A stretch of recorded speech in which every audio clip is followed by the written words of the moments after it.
বিসমিল্লাহির রহমানির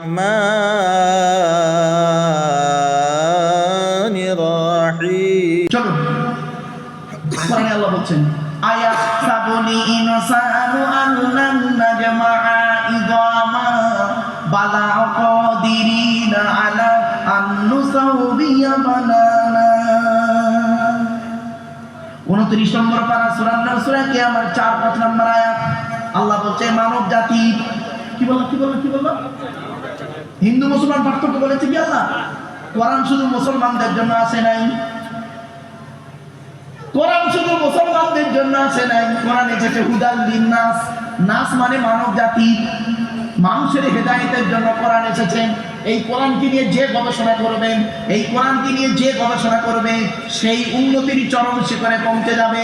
সে মুসলিম হতে পারে, হিন্দু হতে পারে, খ্রিস্টান হতে পারে, দেখার দরকার নাই। যে ব্যক্তি কোরআনকে নিয়ে গবেষণা করবে উন্নতির চরম শিখরে সে পৌঁছে যাবে। আল্লাহর নবী মুহাম্মদ সাল্লাল্লাহু আলাইহি ওয়াসাল্লাম কোনদিন মুসলমানদের জন্য আসে নাই। শুনে রেখে দিন, নবী কাদের নবী? কুল কায়নাতের নবী। ঠিক না বেটি? কোরআনে আছে 9 নম্বর পারা 9 নম্বর পৃষ্ঠার 11 নম্বর লাইন সূরা নূর সূরা আরাফের মধ্যে আল্লাহ পাক বলে দিলেন কুল নবী তুমি বলো ইয়া আইয়ুহান নাস, হে মানব জাতি, ইন্নী রাসূলুল্লাহি ইলাইকুম জামিয়া। মুহাম্মদকে আল্লাহ পাক বলছেন, নবীকে বলছেন আল্লাহ পাক, হে নবী, হে রাসূল, তোমাকে আমি আল্লাহ কুল কায়নাতের রাসূল করে পাঠিয়েছি। সুবহানাল্লাহ। যে ব্যক্তি মুহাম্মদকে নিয়ে গবেষণা করবে সে উন্নতির চরম শিখরে পৌঁছাবে। সে যেই লোক হোক, দাড়ি চাচা হোক, দাড়ি ওলা হোক, টুপি ছাড়া হোক, টুপি ওলা হোক, পাঞ্জাবি ছাড়া হোক, পাঞ্জাবি ওলা হোক, হিন্দু হোক, মুসলিম হোক, জৈন হোক, ব্রাহ্মণ হোক, খ্রিস্টান হোক, কুলি হোক, সাঁওতাল হোক, কোনো দেখার দরকার নেই। যে কোরআনকে নিয়ে মুহাম্মদ সাল্লাল্লাহু আলাইহি ওয়াসাল্লামকে নিয়ে গবেষণা করবে সেই উন্নতি করতে পারবে। আজ আমরা পিছিয়ে পড়েছি। আয়াতটা পড়লাম, কোথায় আছে বলে দিলাম, বাংলা মানে এটা শুনুন। আল্লাহ বলছে মানব জাতি, হে মানব জাতি, আমি আল্লাহ তোদের সৃষ্টি করেছি, তোরা যেন কোনোদিন ভাববি না, তোরা যেন কোনোদিন আল্লাহ বলছে, আমি বলিনি বাবা, আল্লাহ বলছে মানব জাতি আমি তোদের সৃষ্টি করেছি, তোরা যেন কোনোদিন ভাববি না আমরা মরে গেলে পচে গেলে হাড় হয়ে যাব, পুড়ে ছাই হয়ে যাব, কিয়ামতের মাঠে আল্লাহ তুলতে পারবে না। খবরদার কোনোদিন ভাববি না এই পৃথিবীতে যেমন তোদের বুড়ো আঙুলের ছাপ যেমন কারোর সঙ্গে কারোর কোনো মিল নেই, কিয়ামতের মাঠে কারোর সঙ্গে কারোর কোনো মিল পাবি না। কোরআনের এই আয়াতকে নিয়ে কে গবেষণা করলো? কোন মোল্লা মনি সাহেব গবেষণা করেনি। থাইল্যান্ডে চ্যাংম্যাং ইউনিভার্সিটি অ্যানাটমি বিভাগের প্রফেসর, বিখ্যাত পণ্ডিত বৈজ্ঞানিক, লোকটার নাম হলো তাথাগত জেসান।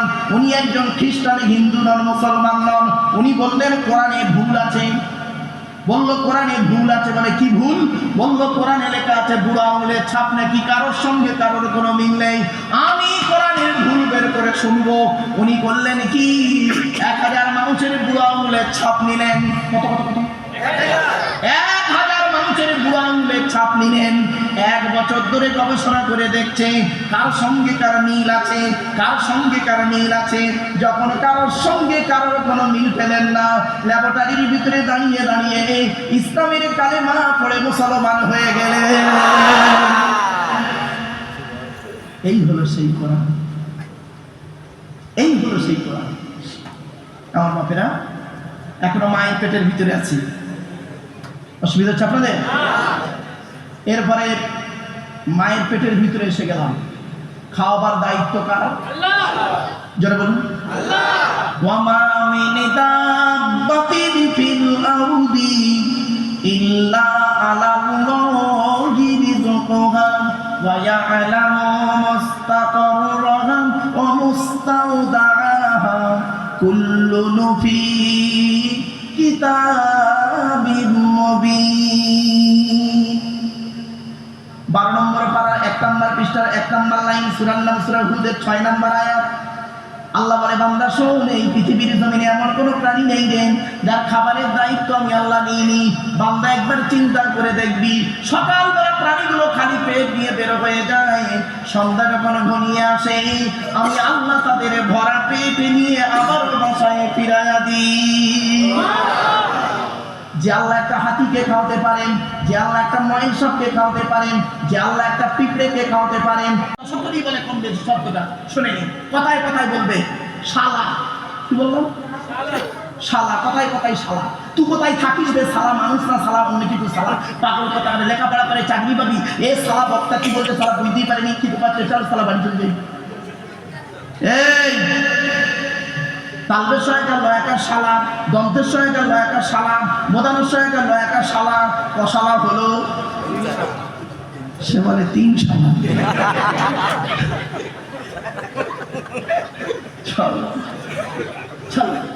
শালা ধরি তালবের সহায়িকা লয়াকার শালা।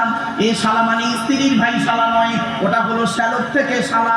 তালবের সহায়িকা লয়াকার শালা শব্দের সঙ্গে যদি কিছু জুড়ে দেওয়া হয় মানে হয় কি শুনুন, পাঠশালা, কর্মশালা, ধর্মশালা।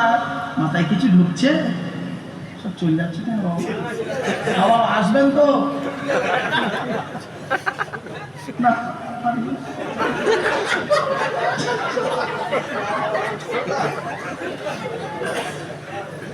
বাবা এই একটা একটা করে উঠতে উঠতে যদি 1 ঘন্টায় যদি 7টা উঠে পালায়, কমিটি পয়সা দেবে নি?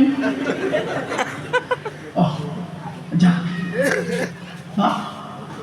দুজন গেল একটা জিল্লাই, তুই আমার বাবা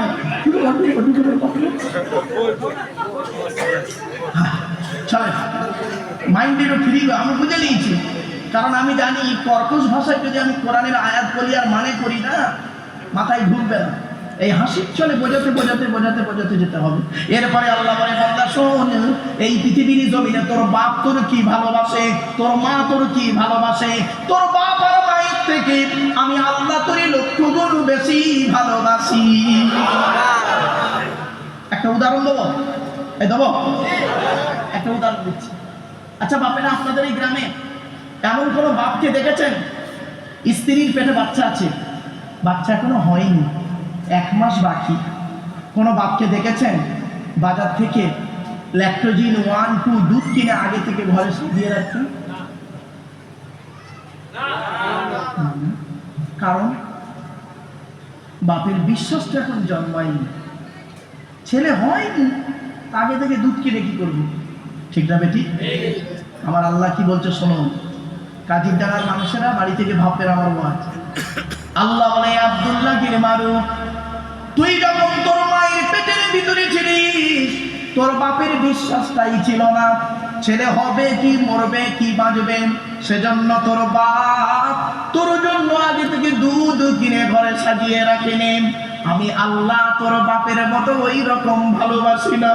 তুই যখন তোর মায়ের পেটের ভিতরে ছিলিস আমি আল্লাহ জানতাম রে 10 মাস 10 দিন পরে পৃথিবীর মুখ যখন দেখবি তোর নাভির সঙ্গে মায়ের নাভিটা কেটে দেওয়া হবে, দুধের প্রয়োজন হবে। তাই আমি আল্লাহ করি ঠিকই, তুই যখন তোর মায়ের পেটের ভিতরে ছিলিস তোর মায়ের শরীরের 80 ফোঁটা রক্তকে ফিল্টার করে তুই আসার আগেই তোর জন্য তোর মায়ের স্তনের ফোঁটায় দুধ আমি আল্লাহ আগেই পাঠিয়ে দিয়েছি। বন্ধুরে, মা কি জিনিস, বাপ কি জিনিস, জীবনে কোনোদিনই বুড়ো বুড়ি বাম্মাকে কাঁদায় না। যাদের বাড়িতে বুড়ো বুড়ি বাম্মা বেঁচে আছে জীবনে কোনোদিনই বুড়ো বুড়ি বাম্মাকে কাঁদায় না। যেদিন বাপ মারা যাবে, যেদিন বাপ মারা যাবে সেই দিন থেকে মরণ পর্যন্ত তুমি আর কাউকে অন্তর থেকে আব্বা বলে ডাকতে পারবে না। যেদিন অভাগিনী মায়ের মাটি দিয়ে চলে আসবে সেই দিন থেকে তুমি আজ পর্যন্ত কোনোদিন কোনো মেয়ে ছেলেকে অন্তর থেকে মা বলে ডাকতে পারবে না। ওরে বন্ধু, যাদের বাড়িতে বুড়ো বুড়ি বাম্মা বেঁচে আছে জীবনে কোনোদিনই বুড়ো বুড়ি বাম্মাকে কাঁদায় না। বাড়ি থেকে যখন বেরোবে, বাড়ি থেকে যখন বেরোবে কোনো জায়গায় যাবে, বুড়ো বুড়ি বাপ আর মা যদি বেঁচে থাকে, বাপ আর মায়ের দোয়া নিয়ে ভাঙে থাকে, লরির তলার ভিতরে ঢুকে যাবে, গাড়ির তলার ভিতরে ঢুকে যাবে, আমার আল্লাহ করবে কি বাম্মার দোয়ার ওসিলায় গাড়ির তলার ভেতর থেকে জীবিত টেনে বের করে আনবে। বন্ধুরা, জীবনে কোনোদিন বাপ মাকে কাঁদাই না। এখানে কত মানুষ বসে আছে, বাপ হারা সন্তান বসে আছে, ঠিক না বেটি? এখানে অনেক মানুষ বসে আছে, মা হারা সন্তান বসে আছে। যতদিন বাপ মা বেঁচে ছিল তাদেরকে কি না কি বলেছি। স্ত্রীর কথা শুনে বুড়ো বাপ বিছানায় পেশাব ফিরে ফেলেছে। বউ এসে বলেছে, তোমার বাপ পেশাব ফিরে ফেলেছে, আমি পরিষ্কার করতে পারবো না। এসে বাপকে ঝাড় দিয়েছিলাম, কিন্তু কোনোদিন মনে আছে তুমি তোমার বাপের কোলে ছোটবেলায় পেশাব ফিরেছিলে? তোমার বাপ কোনোদিন ফেলে দেয়নি, ঠিক না বেটি? বুড়ি মায়ের কোলে কত পেশাব ফিরে দিলাম। মনে রাখবেন, মায়ের পেটে বাচ্চা যখন লাথি মারি তখন হেসে ফেলে, আর ওই বাচ্চা যখন মায়ের পেট থেকে পৃথিবীর মুখ দেখে কারোর কথা শুনে বা মায়ের গায়ে লাথি মারে, মায়ের চোখ ফেটে পানি পড়ে, ঠিক না বেটি? এজন্য বাবা, এতগুলো মানুষ বসে আছেন, খবরদার বুড়ো বুড়ি বাপ মাকে কাঁদায় না। বাপ আর মা হলো অমূল্য রত্ন। জীবনে কোনোদিন বুড়ো বুড়ি বাপ মাকে কাঁদায় না। বাপরে, 2019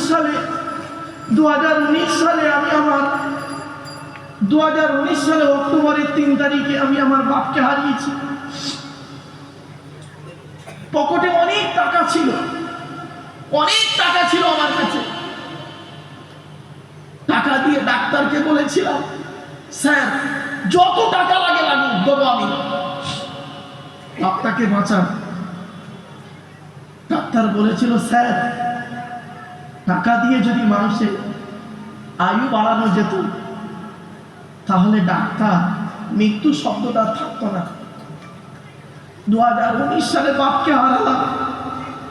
2023 সালে এই বকরাঈদের দিনে, বকরাঈদ গেছে বৃহস্পতিবার না বাবা? হ্যাঁ, বকরাঈদের দিনে আমি আমার বেলা 11:30টার সময়, বকরাঈদের দিন বেলা 11:30টার সময় আমি আমার মাকে হারিয়েছি। মাকে নিয়ে 45 দিন চিত্তরঞ্জন হসপিটালে পড়েছিলাম আমি। 45 দিন। বহু মানুষ আমাকে দেখেছে, কখনো গাছের তলায়, মেয়েদের ওয়ার্ডে ছেলেদের অ্যালাউ নেই, 4টে থেকে 6টা ছাড়া, সারাক্ষণ নিচে ঘুরতেছি গাছের তলায়, কখনো সেই পাইপের উপরে বসে, কখনো বেলা টানছি। বহু মানুষ আমাকে দেখেছে। অনেকে বিশ্বাস করতে পারছে না যে আব্দুল্লাহ বিন মারুফ এইরকম একজন লোক, এরকম একটা বক্তা ইউটিউবে, সেই লোকটা এইখানে চিত্তরঞ্জন হসপিটালে এই কাঠের কাছে বসে আছে, গোড়েতে বসে আছে। একজন ব্যক্তি এসে আমাকে বলছে, আসসালামু আলাইকুম হুজুর, বেয়াদবি মাফ করবেন, আপনি কি আব্দুল্লাহ মারুফ সাহেব? আমি বললাম, হ্যাঁ বাবা। তো বলছে, হুজুর আমি অনেক দিন থেকে ফলো করছি আপনাকে, আপনি এখানে আসেন, সকালবেলা আসেন, সেই সন্ধ্যাবেলা বাড়ি যান রাতের দিকে, খালি দেখি আপনাকে। তো আমার আব্বার জন্য একটু দোয়া করবেন। আমার আব্বা আইসিইউতে আছে, অবস্থা খুব খারাপ। ডাক্তার বলেছে আপনারা বাঁচার আশা ছেড়ে দিন, উপরওয়ালার হাতে ছেড়ে দিন। ডাক্তার আমার বাপকে বলেছে, হুজুর একটু দোয়া করবেন।